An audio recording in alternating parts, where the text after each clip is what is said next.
하나님 말씀 보겠습니다. 느헤미야 12장 43절 한 절만 우리 합독해서 읽도록 하겠습니다.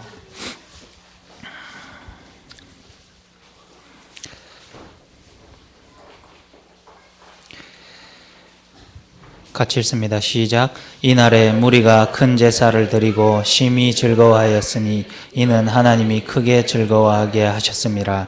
부녀와 어린아이도 즐거워하였으므로 예루살렘이 즐거워하는 소리가 멀리 들렸느니라. 아멘. 우리에게도 이 응답들이 이미 오기 시작했고 또 이렇게 하나님께 영광 돌리는 날들이 분명히 있으리라는 확신이 듭니다.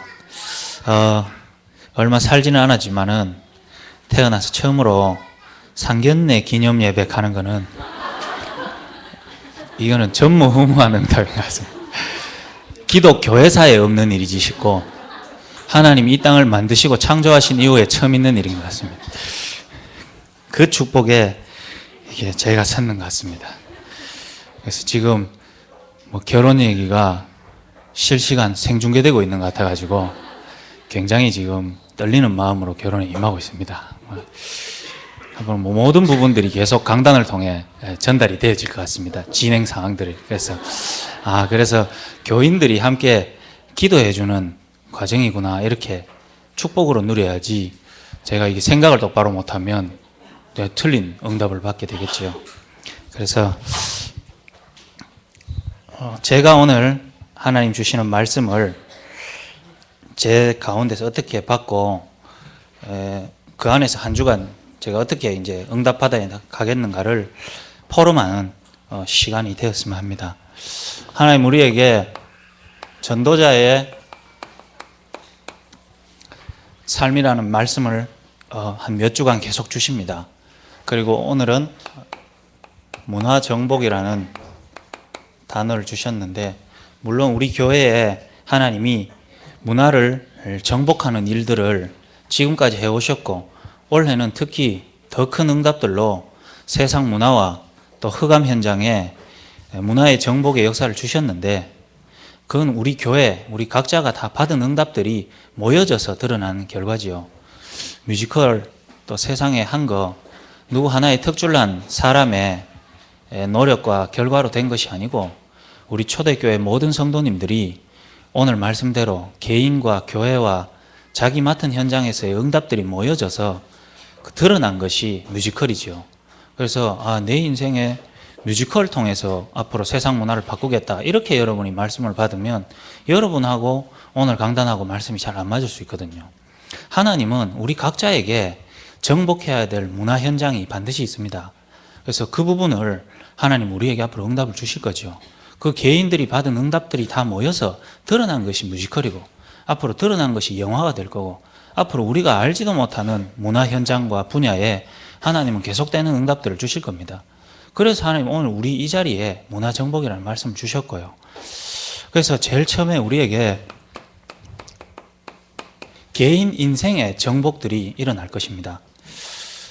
우리의 인생에 우리는 사실 자유롭게 뭔가 열심히 할 수 있을 거라고 생각했지만 오래 살아오신 분 또 많은 거를 아시는 분들 다 얘기를 합니다. 인생은 운명대로 간다고. 우리는요 하나님 모르고 태어나서 사단이라는 존재에 잡혀서 귀신의 종로로 타면서 사는 것이 우리 인생의 근본 본질이기 때문에 우리의 인생을 벗어날 수가 없습니다.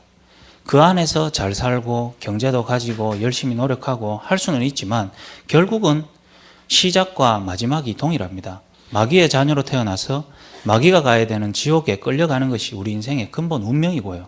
그 안에서 모든 부분들은 지옥으로 향해 가는 과정입니다. 그래서 우리는 도저히요 우리 개인 인생에 운명이 바뀌지 않는 사람입니다. 내가 왜 이 사람을 만났냐? 우리 인생에 진짜 선택할 수 있는 거는 얼마 없습니다. 짜장면 먹을래, 짬뽕 먹을래 이런 거나 선택할 수 있죠. 그렇죠?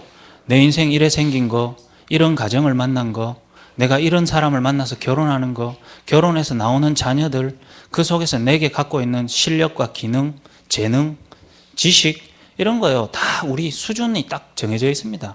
그 안에서 노력하고 발버둥치고 사는 거죠. 그게 바로 운명이고 그게 우리에게 조건 지어진 거라면 우리의 근본적인 운명은 바로 하나님 떠나서 마귀의 자녀되어 있는 거죠.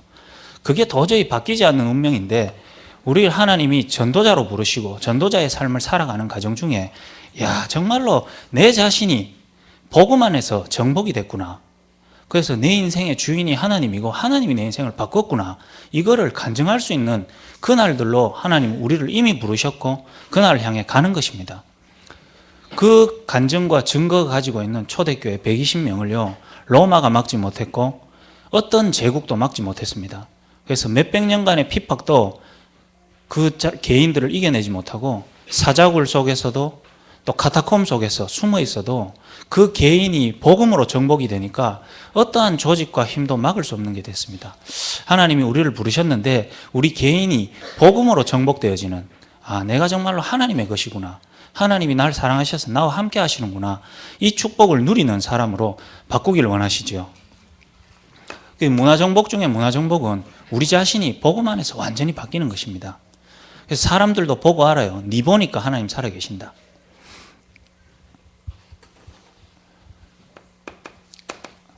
하나님은 결국요, 성경은 복음으로 정복된 개인들이 교회라는 거 안에서 하나님이 하시는 역사를 본 기록이 성경입니다. 그래서 성경 어디 한 군데도 교회라는 배경을 무시하고 개인을 다룬 건 없고요. 교회라는 배경을 무시하고 세상을 정복하는 일들을 기록해 놓은 게 하나도 없습니다. 그렇죠. 구약 시대에는 한 가정이라는 걸 통해서 교회를 설명하죠. 가정을. 왜냐하면 그때는 교회 제도를 하나님 안 만드셨으니까. 그리고 국가가 생기고서는 국가라는 걸 가지고 교회라는 걸 계속 설명합니다. 그리고 실제로는 뭐냐, 이제 예수님 오시고 나서는 실제 이제 우리가 아는 교회라는 부분을 통해서 하시죠. 그래서 가장 중요한 것이 교회인데 대부분의 교회가 복음 놓치고 있습니다. 그리고 복음을 가지고 있는 교회라고 해도 대부분의 교회의 구성원이 복음의 실질적인 축복들을 못 누리고 있으니까 교회 생활에 다 실패합니다. 이거는 제가 교회 생활을 얼마 안 해봤지만 그래도 저는 모태신앙이기 때문에 교회 생활을 32년 했습니다. 그렇죠. 모태신앙이 무서운 겁니다, 이거. 그래서 저를 우습게 보면 안 됩니다. 32년 교회 생활을 했습니다. 그렇기 때문에 교회를 통해 오는 저주를 참 많이 받았거든요. 그거는 교회가 잘못된 게 아니고 교회 속에 있는 구성원인 우리 가정과 내가 복음이라는 걸 실제로 모르니 교회를 통해 축복받으려고 갔는데 교회를 통해 계속되는 저주가 내려오는 거 있죠. 이게 한 4대째 이어져 버리니까 사람 이상해 돼버려요. 그래서 교회에 축복이 오고 교회가 죽어가고 교회는 많은데 세상에 복음이 없고 신학교는 많은데 교회는 무너져가는 이 시대에 하나님이 교회가 무엇인지 교회 문화를 실제로 이 현장에 나타낼 증인으로 여러분을 부르셨습니다. 그래서 여러분은 진짜요. 내가 초대교회에 와서 내가 복음 좀 듣고 내가 교회 통해가 응답을 좀 받아야지. 이런 생각 가지고 있으면 여러분은 계속 그 수준입니다. 하나님은 여러분을요, 우리 교회에 증인으로 세상 현장 앞에 교회가 무엇이다는 걸 알릴 수 있는 사람으로 여러분 부르셨거든요. 그게 달라요. 그래서 하나님 나를 이 교회에 와서 말씀 듣고 여기서 축복이나 받아가야지. 이 수준을 하면 여러분 계속 무너집니다. 하나님 나를 초대교회, 복음으로 시작된 교회 속에서 복음 하나 됐더니 교회를 통해 이런 축복 주시는구나를 증거할 수 있는 사람으로. 그래서 교회 욕하고 교회 안 된다고 얘기하고 교회 비리 얘기하고 이런 세상 속에서 내봐라. 진짜 복음 가진 교회에서 복음 안에서 하나님 이렇게 바꾸셨다. 간증할 수 있는 사람으로 교회의 문화 정복할 수 있는 사람으로 부르셨습니다. 이런 얘기를 왜 제가 드릴 수 있냐면 말씀 듣는데 저는 제 얘기거든요. 그리고 하나님은 세상의 큰 문화를 바꾸는 것도 하나님 하실 일이지만 하나님 우리에게 보내신 세상의 현장이 있습니다. 그 현장의 문화를 바꾸기를 원합니다. 그래서 어제요, 이모경 얘기해붙네. 이모경 집사님 가정에 이제 추도 예배를 갔는데 분위기는 뭐 별로 안 좋죠. 원래 예배 드렸던 집도 아니고. 근데 한 복음 가진 대단한 사람도 아니죠. 주부 한 사람이 불신 가문 속에 들어가서 거기에 빠지지 않고 거기 속에서 이렇게 순응하지 않고 거기에 필요한 부분들을 다 맞춰주면서 복음 속에서 기도의 비밀을 실제로 누리고 있었구나. 이걸 확인하는 현장이었어요. 그게요, 세상 현장 문화 정복입니다. 그래서 진짜요, 이게 정복되는 일들이 일어나요. 그래서 이 가정이 좀 있으면은 복음의 역사로 완전히 바뀌는 일들이 일어나겠구나. 이런 믿음이 탁 생기는 거 있죠. 그 가서 보는데. 우리는 뭐 엄청 큰 거 생각해요. 막 세상의 문화가 바뀌고 시대가 바뀌고. 그거는 우리 각자의 응답을 통해 하나님이 진짜 크게 일을 하실 거예요. 우리 단체와 우리 교회와 우리 개인들이 현장마다 바뀌어지는 우리 가문의 문화 정복, 우리가 가는 직장 현장에, 우리가 가는 모든 현장에 문화가 바뀌는 일들이 일어납니다. 그래서 하나님이 이 일들을 통해 앞으로 우리를 해가시는데, 2013년도 한 해에 하나님은 계속되는 말씀을 주셨고, 우리는 말씀의 인도를 받아가는 사람이죠. 그런데 그 말씀은 하나도 성취되지 않은 것이 없습니다. 문제는 우리가 성취된 부분을 확인을 못할 뿐이고, 하나님 말씀이 선포돼도 믿음으로 우리가 받지 못하니, 성취가 돼도 내가 믿음이 없으면 그게 성취됐는지 내하고 상관없는 일이고, 성취돼도 내한테는 응답이 아닌 거죠. 그래서 우리가 말씀 받을 때 하나님이 내 인생에 주시는 말씀으로 여러분이 받고 믿는 순간에 여러분하고 아무 상관이 없이 이미 성취되고 있고요. 말씀의 인도를 받아가는 사람은 알지 못하는 축복들이 계속 옵니다. 유 목사님 말씀하시죠.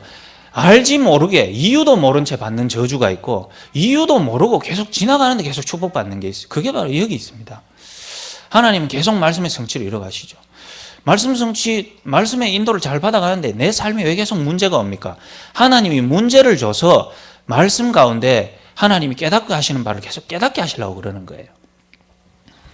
그래서 점검을 해보시면 하나님은 올 한 해요, 언약이라는 게 체험되는 게 우리 인생에 가장 중요하기 때문에 원단 메시지 통해서 언약 체험이라는 걸 주셨습니다. 그래서 어떻게 하든지 하나님이 우리 인생을 1년간 이끌어 오시면서 하나님이 가장 우리에게 관점을 가지시고 중요하게 생각하시는 부분이 뭐냐? 언약이 체험될 수 있도록 하는 것이 하나님의 목표이기 때문에 하나님께서는 강단 말씀과 원단 메시지를 주신 거지요. 언약 체험이라면 어렵습니다. 그게 뭡니까? 다른 말로 해서 복음이 실제로 내한테 딱 체험이 되는 겁니다. 저는 사실 이게 체험이 안 됐거든요. 복음을 들었지요. 복음을 설명을 듣고 간증도 듣고 얘기도 듣고 설교도 듣고 수련회도 가고 많이 하는데 실제로 내가 하나님 앞에서 복음이라는 게 정확하게 체험이 안 되다 보니 복음이 헷갈리는 거예요. 확신 있는 사람 만나면 맞는 것 같기도 하고, 또 내 상황이 아니면 아닌 것 같기도 하고, 어떤 사람이 열심히 설명하면 좀 되는 것 같기도 하고, 또 수련회 가면 좀 되는 것 같기도 하고, 언제나 저는요, 복음이라는 게 실제로 체험 안 되니 어렵더라고요. 오늘 대학 예배 때 잠깐 얘기했는데, 제가 어릴 때 자전거를 못 타다가 자전거를 너무 타고 싶은데 타니까요, 계속 넘어지더라고요. 근데요, 어느 날 자전거에 올라 탔는데 가더라고요. 가는데 그다음부터는 한 번도 안 넘어져요. 그다음부터는 1년 뒤에 내가 자전거 타고 신문 배달하고 있더라고요. 한 손으로 잡고요, 막 신문 막 던지고 막 놀고 있더라고요. 어떤 때는 뒤에 3명 태우기도 하고, 자전거 점프하기도 하고. 한 번도 내가 자전거 한번 타기 시작한 때부터 그 뒤로 자전거 어떻게 타지? 얘네 또 못하면 어떡하지? 또 넘어지면 어떡하지? 이런 생각과 고민이 안 들어요. 자전거 탈 수 있다는 사실이 내게 다 체험되고 난 이후로부터 거기서요, 계속되는 축복이 오는 거 있죠. 복음이 제대로 딱 깨달아졌다가 복음이 잘 모르겠다가, 사실 그게 아닙니다. 복음이라는 게 내게 딱 한번 체험되면 그때부터는요, 복음이라는 게 실제로 능력으로 계속 나타나요. 다만 우리의 환경과 사건과 문제가 계속 있다 보니 우리가 복음을 제대로 아는데 그 사실을 놓쳐버리는 거죠. 언약이 한번 딱 체험되고 복음이라는 게 내게 각인이 딱 되고, 이게 복음이구나. 하나님 떠나서 마귀의 종로를 타고 하나님 모르고 살아왔던 내가 하나님 그리스도를 보내셔서 성령으로 나와 함께 하시는구나. 이게 어느 날 체험되는 순간요, 사실은 그때부터는 이 복음이 계속 확인되기 시작하죠. 그래서 하나님은 복음 하나 체험되기를 원하십니다. 그래서 저도 사실 하나님이 저를 이끌어 오시면서 많은 일을 하신 게 아닌 것 같아요. 제 한 사람을 갖고 계신 목표가 복음이 실제로 복음될 수 있는 기회로 하나님 모든 것을 이끌어 오셨는데, 제가 그 사실에 대해서 하나님이 나를 뭐 하길 원하시는지를 놓치고 있으니 제게는 모든 것이 문제와 사건이 됐던 거죠. 복음이 실제로 딱 체험된 자에게 하나님은 이제 하길 원하시는 건 다른 게 아닙니다. 요단을 건너는 체험을 하길 원하십니다. 그 말은 뭡니까? 바로의 손에서 노예되어져서 영원히 망해야 되는 운명 가운데 있는 이스라엘 백성을 하나님은요, 내가 너를 건져내겠다는 어떻게 보면 일방적인 하나님의 언약을 체결하셨어요. 그리고 모든 사건을 하나님은 복음으로 체험될 수 있는 기회로 모든 걸 만드시는 거예요. 10가지 재앙, 바로의 발악, 모든 부분들을 왜? 내가 너와 맺은 그 언약이 복음으로 각인될 수 있도록. 그래서 정말로 내 자녀가 죽고 내가 죽어야 되는데 우리가 그리스도의 피를 바르는 순간에 내가 안 죽고 넘어가는구나. 이게 바로 복음이구나. 이거 하나 각인시켜주는, 그 각인됐을 때, 그걸 체험했을 때 애굽을 빠져나오는 축복을 주셨거든요. 하나님 우리에게 모든 부분의 문제를 왜 주시냐? 복음이 정말로 우리에게 복음될 수 있는 기회로 모든 것을 주신 겁니다. 그런데 복음이 탁 부딪히고 구원받았다고 생각해서 좋지요. 구원받고 힘나고 좋은데 현장에 돌아와 보니 나는 구원받았어도 우리 가정이 구원받은 건 아니거든요. 내 경제가 어려워서 복음을 들었고 복음이 깨달아지고 누려지는데 경제가 구원받은 건 아니란 말이에요. 내 영적 상태가 바뀐 거지. 이게 현실 문제는 그대로 남아있으니 복음 듣고 현장에 돌아오니까 내가 옛날에 겁났고 무서웠고 어려웠던 그 현장이 내 앞에 놓여 있는 거예요. 근데 그 앞에 서니까 또 무서운 거 있죠. 복음 들어서 좋은데 이거 건널 힘이 안 생기는 거예요. 또 문제와 사건과 생각 속에 빠져버리는 거예요. 그러니까 하나님은요, 우리에게 문제와 사건을 해결할 수 있거든요. 하나님은 내한테 어려움을 주는 사람을 만나서 복음 듣게 하셨는데 복음 듣는 순간에 내가 어려웠던 그 만남을 해결해 버릴 수도 있어요. 하나님은 전지전능하니까. 그런데 하나님이 해결 안 하고 그 문제 앞에 서게 하신 이유는 뭐냐 하면은 복음을 실제로 누릴 수 있는 기도라는 축복이 어마어마하기 때문에 이거 하나 체험시키기를 원하시는 거예요. 이게 체험이 돼버리면 문제가 있어도 상관없고 해결돼도 상관없는 내 개인이 되기 때문에 하나님은 기도 하나 체험되기를 원하시는 거죠. 그래서 진짜 하나님이 내게 주신 이 영적 문제와 이 고질적인 문제, 하나님이 복음을 실제로 누릴 수 있는 기회로 주셨구나. 그래서 기도되는 사람에게는 그게 문제가 안 되죠. 그래서 제가 다른 분 얘기를 하겠습니까? 제가 누구 얘기를 할 수도 없고, 제가 늘 얘기하는 게 이제 저희 부모님, 그다음에 내 주변에 있는 사람. 그래도 참 감사한 게 이 마음에 상처가 되고 꼽히지만 밖으로는 잘 안 드러내고 은근히 저에게 복수를 하는 이런 상황들이 참 감사하죠. 아들이 욕했다고 막 집어 던지고 나가보면 내가 굉장히 힘들 건데 마음에 상처로 꾹 담아두시는 그런 현장이 참 좋죠. 한 번씩 이렇게 집에 딱 가면 저는 요단을 체험하러 가거든요. 그리고 언약이 체험되고 그 가운데서 저도 제 자신이 우리 가정이 그렇다가 아니고 우리 가정이 곧 나잖아요.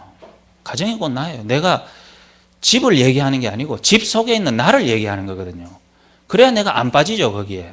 그래야 그때부터 우리 가정의 문제가 내 문제가 아닌 거예요. 실제로 기도가 안 되면 그 속에 빠지죠. 그 집에 딱 갔더니 집에 늘 그렇죠. 집에 가니까 우풍이 시더라고. 우풍이 시고 돈 든다고 보일러도 잘 안 틀고 전기장판 켜놓고 자고 있더라고요. 다른 현장에 어디 현장에 복음전하러 가보면 아파트가 얼마나 좋은지요. 아파트가 따뜻하고 좋고 깨끗하고. 어릴 때는 그 모습이 제가 힘들었거든요. 하나님을 믿는다고 하는데 우리 집은 왜 이러냐? 하나님을 믿는다고 하는데 우리 집은 왜 안 바뀌냐? 하나님을 믿는다고 하는 우리 집은 왜 늘 가난해야 되냐?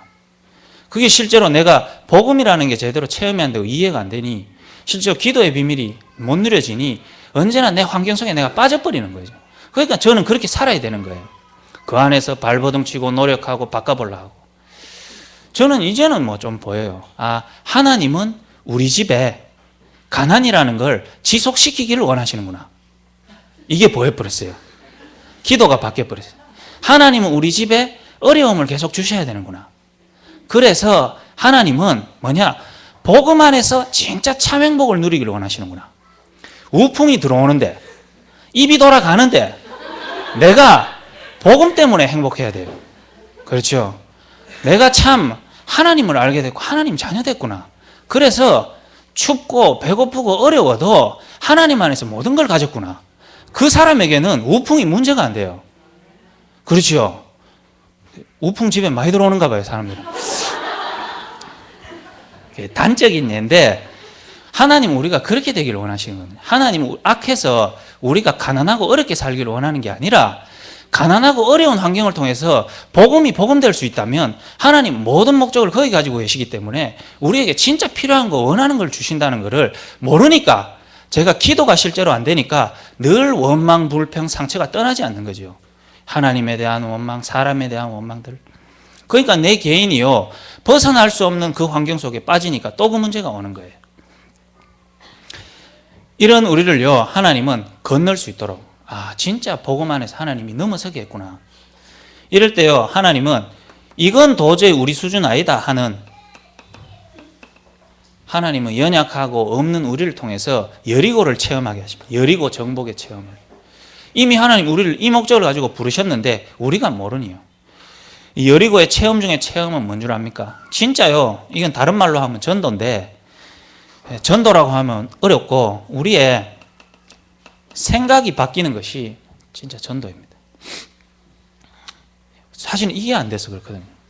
그래서 오늘 그 주일 교회에 딱 오자마자 창구가요 달려오더라고요. 창구가 달려와서 전도사님 죄송하다는 거예요. 왜 그러냐 이러니까 저 전도를 못했어요 이러더라고요. 누가 시켰는가 봐요. 그래서 내가 이렇게 얘기했죠. 창구야, 네 전도가 중요한 게 아니다. 네 인생에 답 나야 된다. 저 가가 네 인생에 답 내라. 옆 꿇어 앉아 있더라고요. 답을 어떻게 내냐. 내가 왜 정창구입니까? 답 내라 그랬거든. 질문하더라고요. 내가 왜 정창구입니까? 우리는 전도라는 거 다 오해하고 있어요. 우리의 생각이 안 바뀌니요, 전도에 대한 실질적인 응답들이 안 오는 겁니다.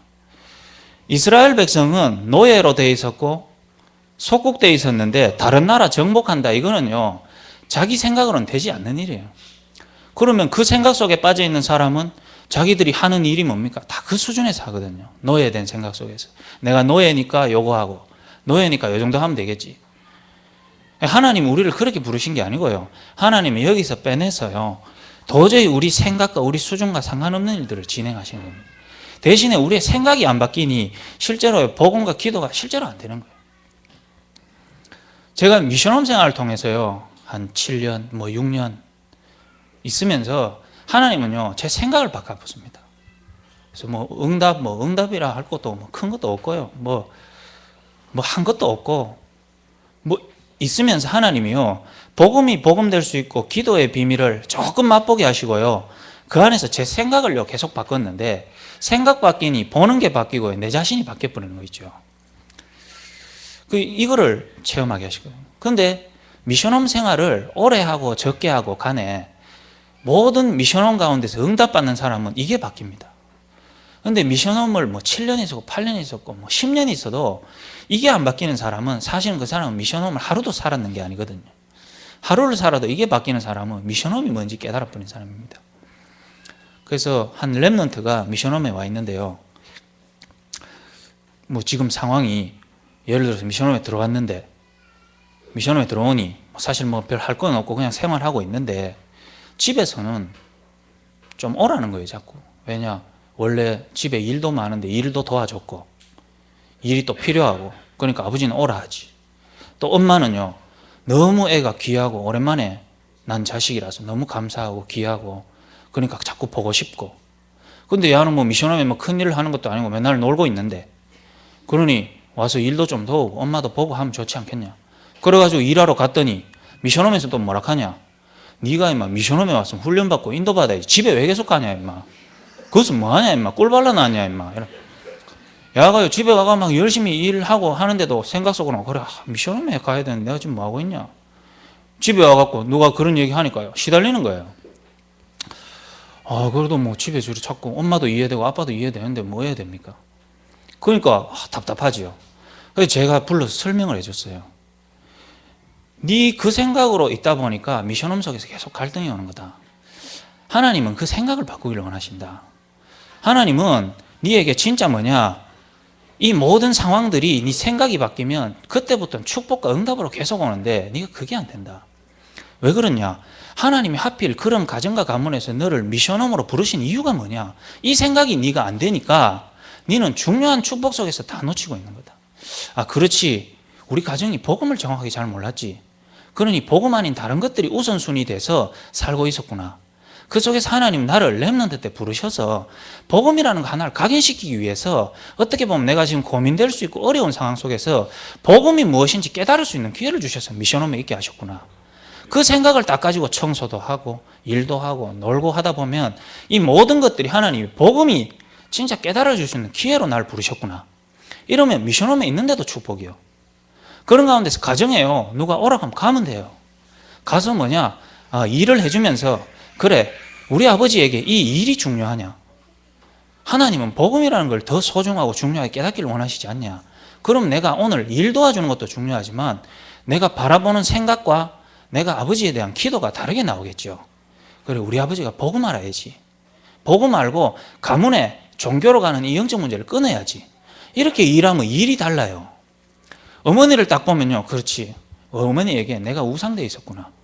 그래, 내가 좋겠지. 그런데 우리 엄마에게 복음이 필요하지 않겠냐. 이게요, 생각 차이거든요. 그러니까 이게 있으면 집에 가도 축복, 미션홈에 있어도 축복. 집에 혹시 못 가도 이유를 알아요. 아, 그렇지. 내가 지금 여기 있어. 복음이 중요하지. 이런데 우리는 미션홈에 있어도 시달리고 집에 가도 시달리고 아빠 보면 시달리고 엄마 보면 시달리고 미션홈 보면 시달리고. 그래, 한 애를요, 이거 딱 얘기해주고 보내니까 그 다음에 대학생 한 명이 들어오더라고. 완전히 눈 풀리가지고. 약간 머리도 안 좋은데요, 경북대학을 들어가 버렸어요. 머리도 안 좋은 게. 미달돼가지고. 미달돼가지고 들어갔는데 교수가요, 학교 때려치우라 그랬거든. 하도 띨빵해가지고. 그런데 등록금이 필요해가 또 계속 다니고 있나 봐요. 다니는데 교수가 뭐 맡겨놨는데 지 힘으로는 해결이 안 되거든. 수준으로 안 된단 말이에요. 그런데 야 스타일이 뭐냐, 힘들고 시달리면요, 빨리 그걸 열심히 해야 되는 게 아니고 딴짓해요. 막 돌아다니고 어디에 잡히고 생각이 잡히고 이랬다가 언제 공부 시작하냐면 12시에 시작해요. 밤 12시에. 그러니까 누가 보면 억수로 열심히 하는 것 같은데 알고 보면 지 시달리는 거거든요. 낮 동안 빌빌 돌아다녀요. 아무것도 안 하고. 왜냐? 힘드니까. 이거 빨리 칠해야 되니까. 헛짓하고 돌아다니고 여자하고 놀고 다니고 밥 먹으러 다니고 하다가 12시 돼가 우연옥 해가지고 오늘 밤새고 가겠습니다 하면서.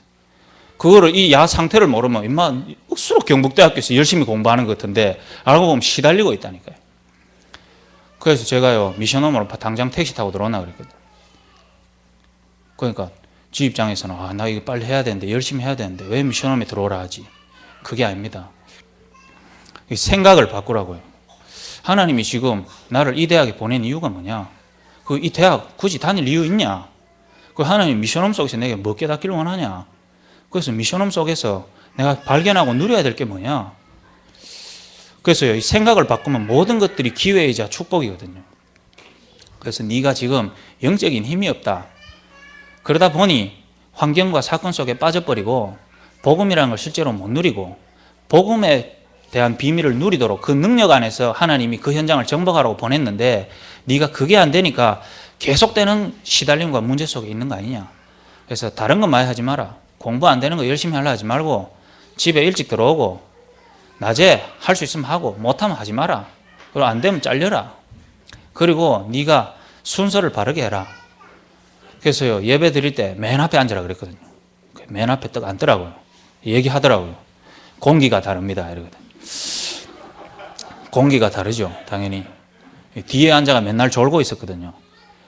졸고 있으니 실제로 생각이 올바로 안 되잖아요. 그래서 하나님이 이 부분을요, 우리를 인도를 하시는데 저 같은 경우에 하나님이 부족하지만 한 번요 탁 체험되고부터 제 수준이 모자라니까 제 수준 따라 하나님이 그 시간표 따라 가시지만 이게 한 번 딱 체험이 되면요 그때부터 그래 하나님이 내 개인을 진짜 바꾸기를 원하시는구나 이런 부분이 확인이 돼요. 그래서 하나님은요 대단한 분을 느헤미야로 부르신 게 아니고요. 오늘 여러분이 말씀을요 제대로 한번 딱 붙잡고 가시기 바랍니다. 느헤미야를 누구로 부르셨냐? 하나님 바로 우리 자신을 두고 느헤미야로 부르셨어요. 이게 안 믿어지고 이게 누려지지 않으면 우리는 메시지 듣는데 다른 사람 얘기 들어요. 굉장한 사람 얘기 듣고 대단한 사람 얘기 듣고. 아닙니다. 하나님은 우리 자신을요 느헤미야로 불렀어요. 하나님은 성경에 바울을 왜 기록했냐? 우리를요 우리 현장에 바울로 불렀기 때문에 동일한 복음을 주시고 하나님 그 역사를 이루시기를 원하시는 거예요. 우리 각자 캐릭터가 다른 거죠. 그래서 하나님은 성경 속의 인물을 통해서 우리도요 그와 똑같은 복음 가졌기 때문에 진짜 복음의 비밀을 우리 현장에서 누리라고 보내신 겁니다. 그래서 느헤미야는 바로 우리입니다. 그래서 느헤미야뿐만 아니라 성경 속의 모든 인물이 먼저요 다 개인이 가진 게 뭐냐? 하나님이 살아계심을 실제로 알고 인정하고 믿은 거예요. 그런데 그 하나님을 내가 만날 수 없고 태어날 때부터 하나님 모른 채로 태어난다는 게 진짜 발견된 사람이에요. 그러니 하나님께서 보내신 그리스도가 자기 인생에 도대체 어떤 의미며 답인지를 정확하게 잡은 사람이에요. 그리고 그걸 딱 깨달으니 실제로 하나님께서 성령으로 우리 안에 함께 하시거든. 이 축복을 가진 사람은 하나님은 느헤미야 같이 쓸 뿐만 아니라 성경의 모든 인물들은 이 답을 가지고 있었습니다. 그래서 삼위의 하나님이 실제로 나의 하나님 되시는 거예요. 하나님이 날 창조하셨고 하나님이 나와 함께 하시는 길이 그리스도고 실제로 나와 함께 하시는 분이 성령 하나님. 이 답을 가지고 있는 개인들이었습니다. 여러분이 내가 대단한 일을 하는구나 그게 아니고요. 하나님 내게 주신 축복이 정말 이거 맞냐? 그 하나님 모든 문제와 사건을 왜 일으키냐? 이 답이 나도록 하시는 거예요. 그때부터요 우리는요 눈이 딱 바뀝니다. 세상을 보는 눈이 바뀌죠. 가진 것이 있어야 가진 것으로 다른 게 딱 보이죠. 바뀝니다. 이제 내 인생의 시작이 어디였냐? 모든 사람은 시작을 모르고 있습니다. 시작이 뭐지요? 창세기 3장 그래 하나님 모른 채로 태어나는 거. 그러다 보니 창세기 6장 가문을 타고 우상숭배할 수밖에 없었던 거. 종교에 빠질 수밖에 없었던 거. 그 속에 세상에서 성공을 위해 살아봤지만은 이유도 없고 답도 없고 미래에 대한 답도 없이 이게 우리의 시작이었구나. 그리고 내가 가는 현장의 시작이구나. 그러다 보니까요 이제 우리가 실제로 생활하는 문화가 실제로 보이는 겁니다. 가는 현장마다 사도행전 13장, 16장, 19장 귀신, 점술, 우상문화 이 속에 내가 있구나. 이 속에 우리 가정이 있고 이 속에 내가 그렇게 열심히 해서 도달하려고 하는 그 현장이 바로 귀신, 점술, 우상문화에 완전 잡혀서 있구나. 이 시대는 뉴에이지, 프리메이슨, 유대인 문화에 완전히 잡혀서 있구나. 그 속에서 내가 잘 살라고 몸부림치고 우리 가정 잘하고 결혼 잘하고 열심히 살고 돈 벌려고 했던 내가 사실은 중요한 내 배경을 몰랐구나. 하나님은 나 하나를 부르셔서 이 영적인 문제를 해결하시고 시대를 바꿀 수 있는 느헤미야와 같은 사람으로 나를 불렀구나. 우리 가정에 내가 느헤미야구나. 이게요 답이 하나씩 딱 나오기 시작합니다. 개인의 변화죠. 이럴 때 이제부터요 우리에게 복음 받았다고 하면서도 계속되는 불신자 6가지 상태 있죠. 이게요 하나하나씩 정복되기 시작합니다. 영적 문제가 그때부터 없어져 버려요. 그렇구나. 하나님이 나와 함께 하시는구나. 내 안에 그리스도의 능력이 있구나. 영적 문제가 없어져 버립니다.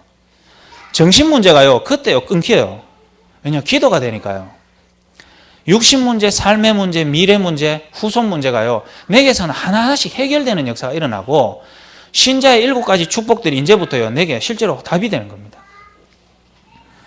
이게 바뀌죠. 그때 깨닫게 됩니다. 하나님이 나를 부르신 이유, 구원받고 하나님 자녀 되게 하신 그것도 하나님의 목표지만 하필 나를 부르신 이유, 우리 가정에 나를 먼저 부르신 이유, 이런 무너진 나를 부르고 이런 실패했던 나를 부르신 이유가 그때부터 깨달아져요. 그래서 뭐가 깨달아지냐? 나 자신이요 그냥 이 복음이라는 게 내 자신만을 살리는 게 아니고요 우리 가문을 살리는 거구나. 그래서 항상요 복음 가진 우리는요 복음으로 우리 자신을 지키는 것이 아니고 가문 앞에 서는 겁니다. 그래야 대물림이 끊기죠. 그리고 어디 앞에 섭니까? 우린 정말로요, 이 시대 앞에 서는 겁니다.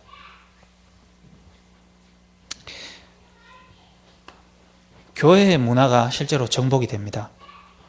대부분 뭐냐? 교회는 하나님이 정말로요, 구성 멤버가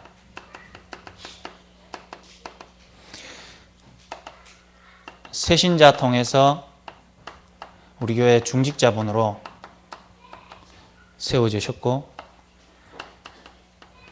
기존 교인으로 또 우리 교회 안에 계시고, 다락방 안에서 다락방으로, 저는 여기 속했거든요.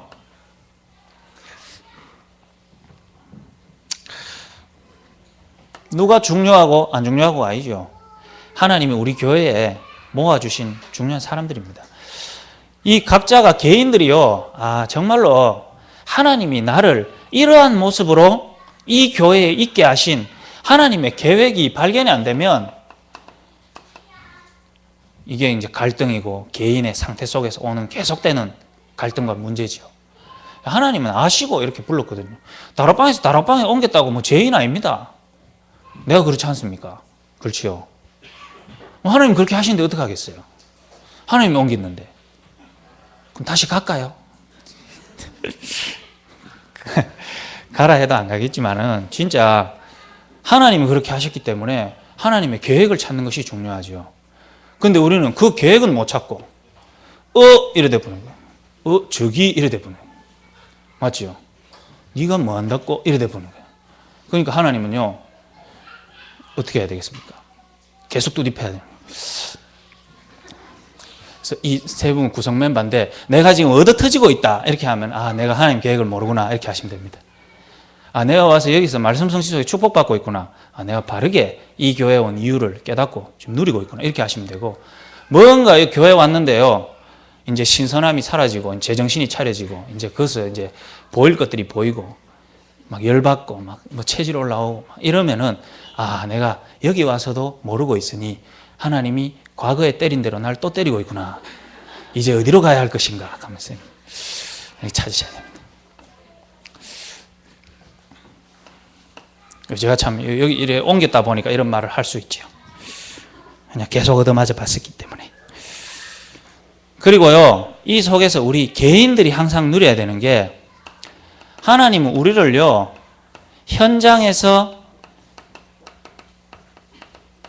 실패한 자로 불렀거든요. 예전에 이 메시지 주셨을 때 제가 그때도 한번 이렇게 말씀드린 적이 있는데, 현장에서 실패했고 영적인 문제가 어떻게 보면 드러났고,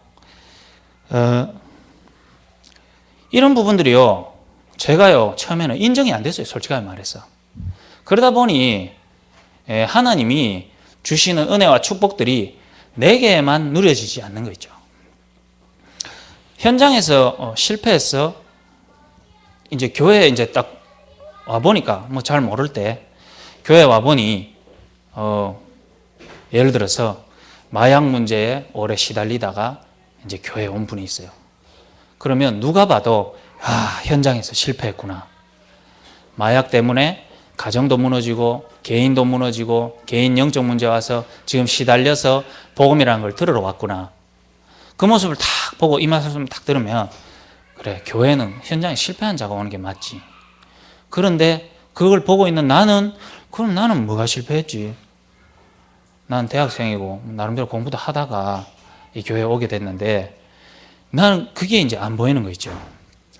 그런 가운데서 미션홈 속에 같이 딱 있으면 이분들이 힘들고 어렵고 문제 가운데 있으니까 뭐 또 이렇게 무너지고 막 방황할 거 아니에요. 방황하니까, 그래, 현장에 실패한 자가 교회 왔지. 그러니까 복음 필요한 거 아니냐. 그런데 나는 그렇지 않단 말이에요.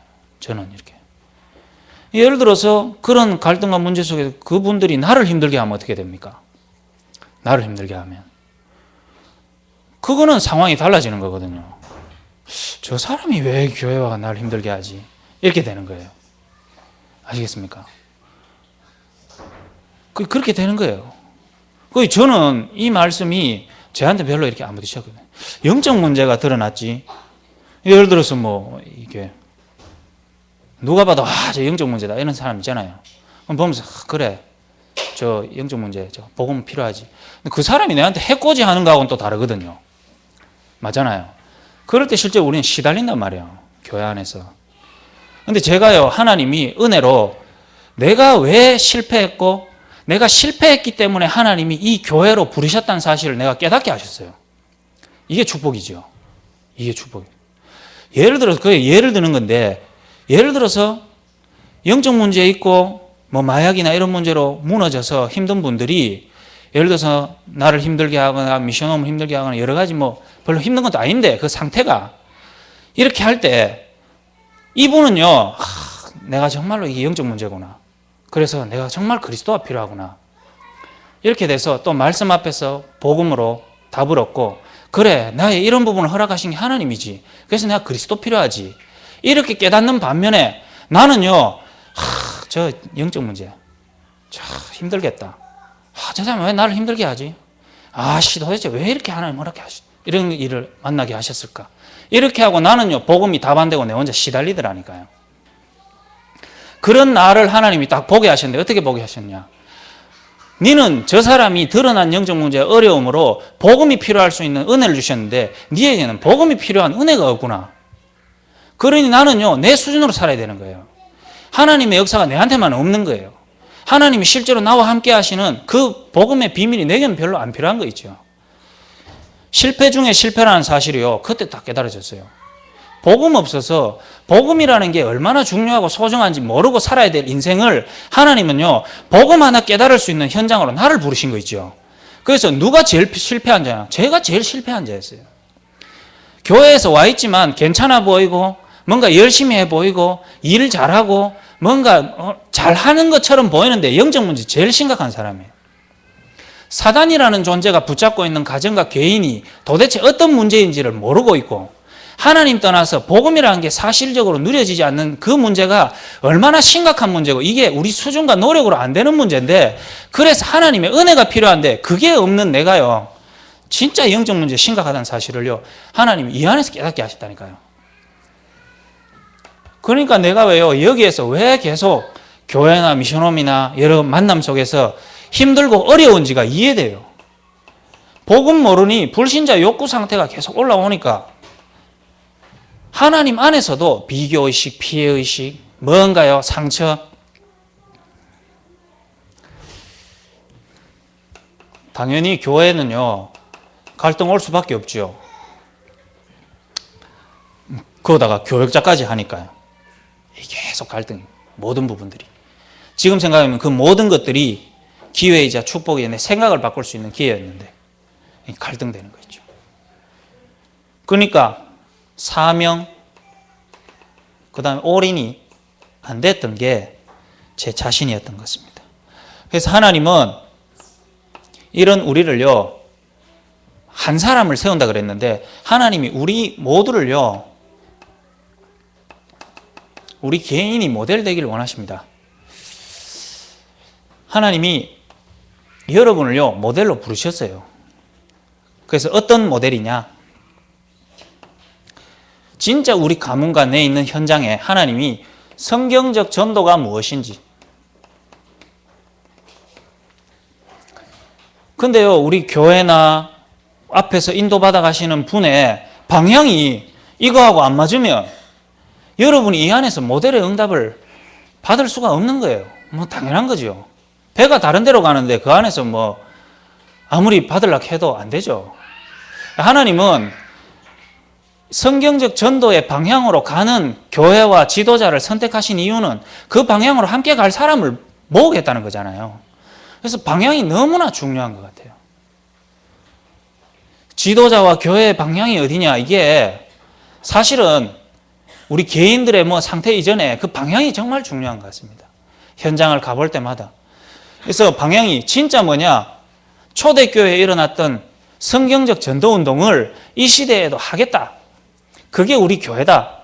그래서 하나님이 이 교회를 세우셨다는 방향을 잡고 있는 속에서 하나님 우리 각자가 다 모델을 씁니다. 우리 현장과 우리 가정과 가문에. 정말로 하나님은 우리 교회, 그리고요, 전체 현장들 균형돼서요, 교회가 현장을 살리는 일들이 지속적으로 일어날 것입니다. 그래서 흐름을 함께 받아가는 사람들. 그래서 조인주 장로님이 또 뭐 어디 부산 임마누엘 교회 이렇게 간증 가시더라고요. 가시는데 저분은 무조건 안 하랍니다. 무조건 안 하랍니다. 근데 김상범 목사님이 간증자를 부르는 기준이 무조건 안 할락하는 사람을 무조건 세우거든요. 그분 나름의 이게 철학이 있더라고요. 내가 할게 이렇게 하는 사람 안 세워요. 내가 안 해 이렇게 하는 사람 무조건 세우더라고요. 그래서 안 하려면 내가 할게요 이러면 되거든요. 내 1년 것 좀 다 잡아주세요 이러면 안 잡아줘요.